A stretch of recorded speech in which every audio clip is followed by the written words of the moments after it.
म्हणून ते लगेच. आणि त्या काळामध्ये घोड्यावरून जाणं ही सामान्य गोष्ट होती. टॉप टॉप टॉप घोड्यावरून सगळे जायचे. तर घोड्यावरून सगळे गेले कल्याण स्वामींना भेटायला आणि सांगितलं, अरे तुम्ही इकडे कसे काय आलात? स्वामींची सेवा करायचं सोडून तुम्ही सगळे इकडे कसे आलात? तेव्हा कल्याण स्वामींना काही काही लोकांनी घाबरत घाबरत सांगितलं, स्वामी काय सांगू तुम्हाला, समर्थांना वेळ लागला. कल्याण स्वामी चपापून बघतात, समर्थांना का तुम्हाला लागलाय? असं म्हणणाऱ्याला वेळ लागला असेल. नाही नाही, काय असेल ते असेल, तुम्ही पटकन चला. ते म्हणाले, स्वामींची आज्ञा आहे, हे काम झाल्याशिवाय मी इथून हलणार नाही. मग काय जे करायचं आम्ही इथून हलणार नाही, तुम्हाला बरोबर घेऊनच. 2-3 दिवसात कल्याण स्वामींनी काम पूर्ण केलं. तेवढ्या वेळामध्ये या पठ्यांनी रामरायला नैवेद्य पण दाखवला आणि समर्थ खातात की नाही जाऊ दे, आपलं खाणं व्हायला पाहिजे. आमरस असो, ढोकळा असो, काय वाटेल ते असो, आपलं खाणं पहिल्यांदा व्हायला पाहिजे. म्हणून खाऊन घेतलं सगळ्यांनी आणि घाबरत, हे तू तिथं थांब बरं का, एकदम ते अंगावर आले तर आपल्याला पळायला जागा पाहिजे. अशा पद्धतीनं त्यांनी 3 दिवस समर्थ एका अर्थानं उपाशी असताना या इकडं बागेमध्ये थांबले होते. पण कुणाची हिंमत झाली नाही, कुणाला इच्छा झाली नाही की समर्थांना आपण काहीतरी आणून द्यावं. कारण त्या दिशेला कोणी डोकावताना दिसलं, अरे इकडं आलास तर करतो खंडोळी तुझी, अशी आरोळी ऐकू यायची. अरे परत सगळे पळून जायचे. आणि कल्याण स्वामी कार्य पटपट, कारण कल्याण स्वामींना काय काळजी, स्वामी स्वतःच्या अन्नाकडे लक्ष देत नाहीत, पाणी पिण्याकडे लक्ष देत नाहीत, झोप घेण्याकडे लक्ष देत नाहीत, सोयी सुविधांकडे लक्ष देत नाहीत. मी असलो किंवा जो कोणी सेवेकरी असेल तर तो त्यांना काहीतरी खायला घालतो. स्वामी खाओ म्हटल्यावर ते खातात, कारण ते उदासीन आहेत. काय आहेत?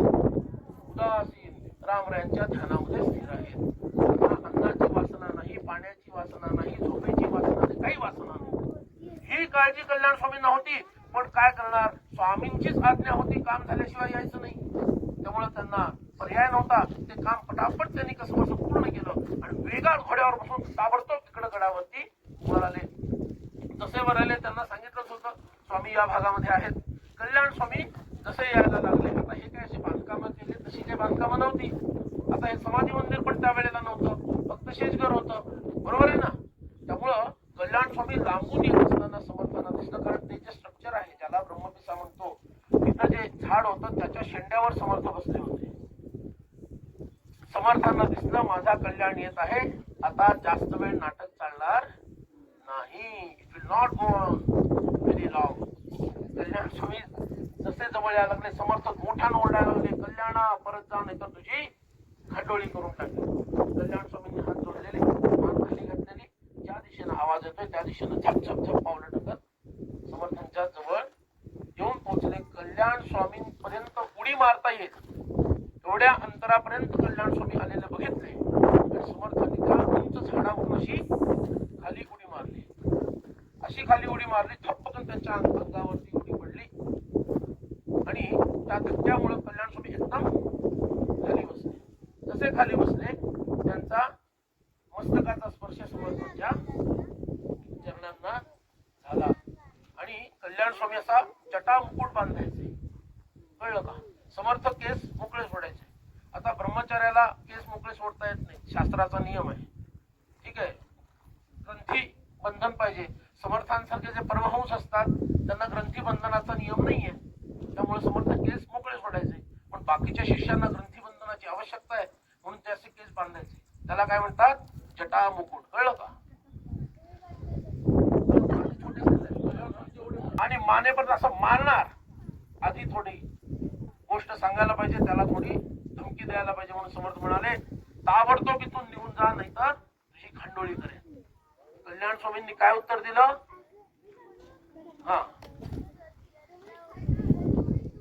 इथंच मला मोक्ष मिळेल असं म्हटल्यानंतर समर्थांच्या हातातील तलवार गळून पडली. त्यांनी कल्याणाला उचललं आणि प्रगाढ असं आलिंगन दिलं. अगदी प्रेमाने त्याला बरोबर तिकडं शेजघरामध्ये नेलं. शेजघरामधून आतमध्ये कपाटामध्ये शिवाजी महाराजांनी भरजरी वस्त्र दिली होती, सगळी भगव्या रंगाची. तर उत्तम असं एक भरजरी वस्त्र परिधान स्वतः आधी केलं, काढून कल्याण स्वामींना स्वतः घातलं. एक उत्तम असा मंदिर म्हणतात, मंदिर म्हणजे एक मोठा टोप असतो, टोप म्हणा किंवा होता तो मंदिर तो काढला आणि कल्याण स्वामींना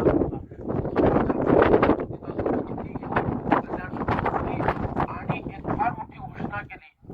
समर्थ म्हणाले, आजपासून मी संप्रदायाचं गुरुपद सोडलं आणि मी संप्रदायाचं गुरुपद कल्याणा तुला देत आहे. आता इथून पुढे ज्याला अनुग्रह हवाय त्यांनी कल्याणाकडून घ्यावा असं समर्थांनी सांगितलं. आणि मग काही मोजकी 10-15 मुलं तुमच्या वयाची, बरं का, मुलं नाही, तुमच्या वयाची मुलं, या 5-7 मुलांना वेगळ्या वेगळ्या गावची, त्या मुलांना एकत्र करून कल्याण स्वामींना सांगितलं, आता तू गडावर राहायचं नाही. आणि दुसरं सांगितलं, जोपर्यंत माझी आज्ञा होत नाही तोपर्यंत गडावर परत यायचं नाही. दोन्ही आज्ञा कठीण होत्या कल्याण स्वामींसाठी. राहायचं नाही ही पण आज्ञा कठीण, त्याच्याहून पुढची आज्ञा जास्त कठीण, कारण मी सांगितल्याशिवाय परत यायचं नाही. आणि मागं जे आपल्याला ठरलेलं आहे त्या ठिकाणी जाऊन तुला मठ बांधायचा आहे आणि संप्रदायाची वाढ करायची. मागं ठरलेलं म्हणजे ठिकाण कोणतं? समर्थ रामदास स्वामी कल्याण स्वामींना बरोबर घेऊन एकदा सीना नदीच्या काठावरती काही निमित्तानं गेलेले होते. सीना नदी कुठे माहितीये का? सीना नदी आहे हे तरी माहितीये का? आता हो म्हणून टाका. त्याला संप्रदायामध्ये शी असं नाव आहे. काय नाव आहे? आणि असं नाव आहे सीना नदीला. तर त्या ठिकाणी समर्थ आणि कल्याण स्वामी जात असताना कधी असं व्हायचं नाही की कल्याण स्वामी आणि समर्थ यांच्यामध्ये फार अंतर पडलंय आणि कल्याण स्वामींनी समर्थांचा शब्द ऐकला नाही. पण एकदा असं झालं, त्या नदीच्या काठी जाताना समर्थ पुढे निघाले, कल्याण स्वामी 2-3 पावलं, हो हा ठीक आहे बरं, समर्थांच्या बोलण्याला प्रतिसाद देत आहेत. पण समर्थ काही विशिष्ट अंतर गेल्यानंतर कल्याणाचं काही बोलणं ऐकू येत म्हणून सहज त्यांनी मागं बघितलं तर काय दिसलं? त्या नदीच्या काठी एका काटेरी झाडामध्ये त्यांचं हे उपकरण अडकलं होतं कल्याण स्वामीचं, आणि ते सोडवण्याचा प्रयत्न करत होते. समर्थांना रामरायांचा संकेत कळला. भविष्यामध्ये या कल्याणाला या ठिकाणी मठ बांधून या सगळ्या प्रदेशामध्ये रामदासी संप्रदाय वाढवण्याचं कार्य आहे हे समर्थांना तेव्हा लक्षात आलं. खूप वर्षापूर्वीची गोष्ट, पण ती आज्ञा समर्थांनी आता त्यांना केली आणि त्यांना पाठवून दिलं. आणि कल्याण स्वामी मग त्या डोमगाव म्हणून ठिकाण आहे, परांडा म्हणून एक ठिकाण आहे, त्या परांड्या या ठिकाणी जाऊन तिथं मठ स्थापन त्यांनी सीना नदीच्या जवळ केलं. अशी ही कोणती कथा आहे? कसा दमलात का? कसा कधी मारुती आहे, ठीक आहे. तर त्याची कथा काय आहे? शिवाजी महाराज आणि रामदास स्वामी यांची सज्जनगडावर आणि एकूणच त्यांच्या पूर्ण चरित्रामध्ये जी शेवटची भेट झाली, त्या शेवटच्या भेटीचा एक प्रकारे असणार हे स्मरण म्हणजे हे मारुतीचं स्थान आहे. इसवी सन 1679-80 या महिन्याच्या मार्गशीर्ष महिन्यामध्ये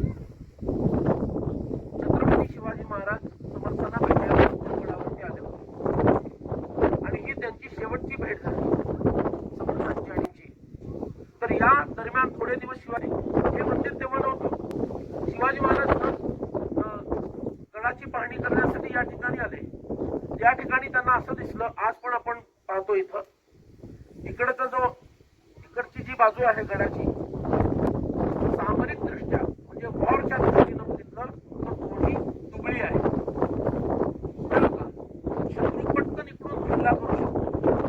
म्हणून शिवाजी महाराजांनी इकडची बाजू भक्कम बनवण्यासाठी इथं तटबंदी आणि क्रूज बांधायची आज्ञा दिली. अरे या ठिकाणी तुम्ही तटबंदी क्रूज बांधा, शत्रूच्या ताब्यात जायला नको. समर्थांना शेजगरामध्ये हे कळलं की शिवरायांनी